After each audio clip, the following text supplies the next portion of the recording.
and welcome in another episode. One thing I would like to emphasize on that children are naturally observant. They say what's on their mind and they often ask questions what we don't expect from them. And I will say that children at this young age is the perfect time to teach them about stranger danger. As we are in level 1 lockdown, things are back to normal, schools are opened, so is the fear of children's vulnerability. We often hear about children's kidnapping and trafficking news, and so parents always get worried about children's safety. So how would you deal about children's safety? Further, we would listen from Bianca Vas Aswegen, who is a criminologist and national coordinator of Missing Children South Africa. So let's welcome her. Morning. Morning. Hi, Bianca. How are you doing today? I'm well, thanks. And yourself? I'm good. Thank you very much. Thanks a lot for joining, first of all. It's a pleasure. Okay, so I would like to start from here first, that why is it important to teach kids about stranger danger? Stranger danger has always been a threat to our children. So we as an organization has always taught the children to not trust strangers. But there's also a very thin line when it comes to stranger danger, because sometimes children do find themselves in a situation where they do have to approach strangers to help them or assist them in a certain situation.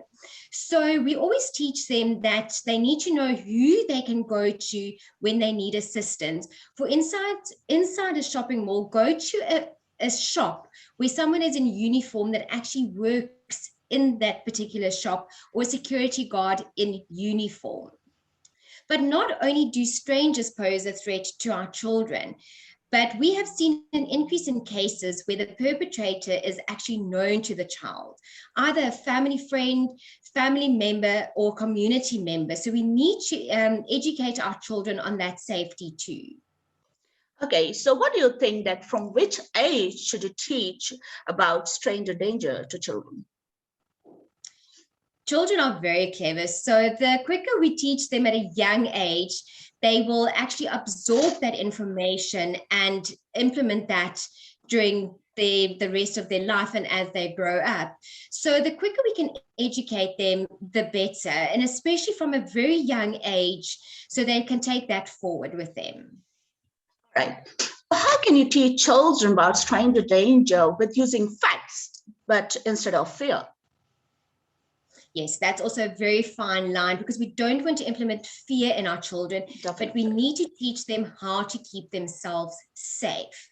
So we need to teach them who are the strangers that they can approach, as I mentioned earlier, if they need assistance, such as people within a shop, in a uniform, our security officers, our police members, people at school, our teachers. Those are the people that they can trust and go to if they do find themselves in a situation where they have to approach a stranger. But they have to remember that, especially strangers that come to them, approach them by luring them with sweets or promises of everything, that is posing a danger to our children. There was actually a study that was done in America a while ago where a guy actually approached a playground. And he went to the parents and he said to them, have you taught your children about stranger danger? And they all said yes, and their children will never go with a stranger. So he said, let's put this to the test. And he actually had a puppy with him. He went up to the children, and most of the children actually left with him with the puppy to his vehicle. So it just goes to show how quickly a child can actually change their mind. And because a puppy is cute and sweets are nice, children are vulnerable, so they're easily lured. So we need to teach our children that no is no. And especially strangers that lure them by these types of things are a danger to them. All right. So, what would you talk about, when sometimes we face a situation, then we, children won't find us near and they would approach to strangers. So what should we teach about this, didn't go to any stranger when they don't see us? You see, that is also, it's very difficult because, like we said, we don't want to implement fear in our children, Right. but we need to teach them how to keep themselves safe. So especially when we are near people that they can trust, family members and the parents, they need to be able to know that there are people in the communities that they can trust, like for instance at their school, their teachers are there, they know them, they can go speak to them if there's anything that bothers them. Our police are the people that are there to support our communities and to keep our children safe. So we need to we always call them the friendly strangers. So we need to implement that on who the dangerous strangers are, but who the friendly strangers is that they can seek help from. Okay, so what do you think we can teach our children about code words in case of danger they can use or we can use for them? Yes, code words are very important. And one of the things that we as an organization always ask parents to do, for instance, is an exclusive family password. And this really is implemented in a school situation where you as a parent are unable to pick up your child from school and you have to send someone else to pick them up. The child has the right to ask that person what the family exclusive password is. And if the person does not know that, the child knows the parents did not send them to come and pick them up. But also in a shopping center or down at our beaches, you can create a password or a code word that between you and your child, and if the child says that password or that code word, you know something is wrong, and they need to know that they can scream it on the top of their lungs so the family or the parents can hear that, right, and know there's something wrong and come to aid.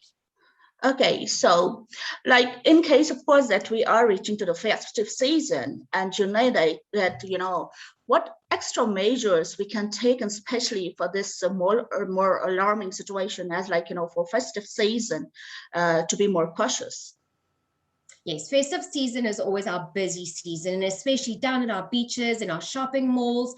It's overcrowded and children are inquisitive, so they disappear within seconds. Yes. So we need to take extra measures to keep our children safe during this time.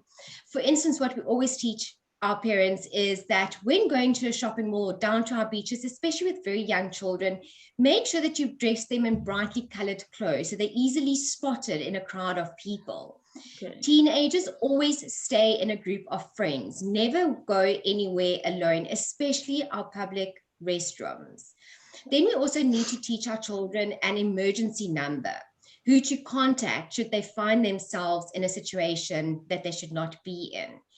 Then also, if it's possible, and you need to go to the shopping centers, but you're, try and leave your children at home if possible. It's just safer that way. I mean, it is busy season. We have seen an escalation of kidnappings happening. Human trafficking has escalated during COVID. So we need to keep our children safe. If we don't keep our children safe, we will not have a future for South Africa. Right. Okay, now in case now the child is missing, so what vitals should be taken at first hand? Yes, that's very important, because a lot of people are still under the impression they have to wait 24 hours before reporting a person as missing. And also in that shock, people tend to go in a panic and not know what to do. And it's very important that a case is opened immediately with your nearest police station so action can be taken. So it's a SAPS 55 form that needs to be filled in at your nearest police station. It's a missing persons report. Okay. You're going to need all the information: your child's name, age, hair color, eye color, height, weight, where they were last seen, what they were dressed in. So that's also very important. Try and remember when you leave the house in the morning, make sure you notice what your child is wearing and where they're going to. And then also contact us at Missing Children South Africa so we can assist. But it's very important to open that case immediately, because the first 24 hours to 48 hours when a child goes missing is crucial. Right. Okay, now about your organization, how does it deal with missing child case? Missing Children South Africa assists with all missing persons cases throughout South Africa. So we've worked very closely with the South African Police Services on all missing persons cases, whether it's children or adults.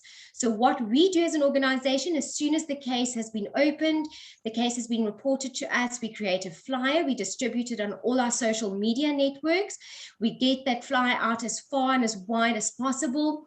We follow up on some leads that come into us. We give it through to SAPs. We make sure that the families are kept informed of everything that is being done. And then we help and make sure that the child is found as soon and as safely as possible. Okay. Okay, now, Bianca, would you like to please share your website and contact details with my viewers? Yes, our website is www.missingchildren.org.za. We've got some wonderful safety tips for parents, for children, and holiday safety tips on our website that's available. We've got an interim ID kit that is downloadable that you can keep for safekeeping.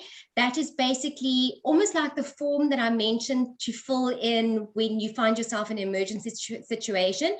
So it's all the necessary info that you can fill in, keep on hand, that if you find yourself in an emergency situation and need to open a missing persons case, you've got all the info at hand. There's also all the means of assisting our organization in making donations to us. We are an NPO. We do rely on donations and sponsorships to keep our doors open, to keep our future of our children safe. All right. Okay, now, Bianca, I'm just leaving it there, but it was really, really so insightful session. And it's really a pleasure to have you. Definitely going to just, invite you again in another session. For now, I would just say bye-bye and have a good day. Thank you so much, and same to you. Thank you so much. Bye-bye. Pleasure. Bye.